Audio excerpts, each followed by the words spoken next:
สบายดีสวัสดีครับ Hello everyone วันนี้ Friday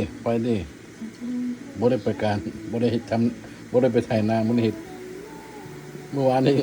บ่ได้กินไก่งวงเด้อพี่น้องนะกินกินปลาsteam fish เขาเรียกปลาเปล่าเด้อsteam ประมาณ10 นาทีพอละพอสั้นซะ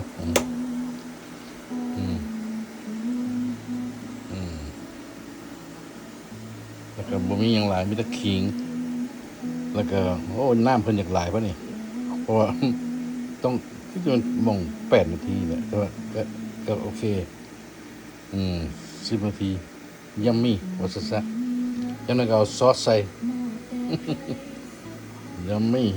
เด้อ Happy holiday everyone ประตูกี่ดื้อเฮ็ดกินแล้วอันนี้ my flavor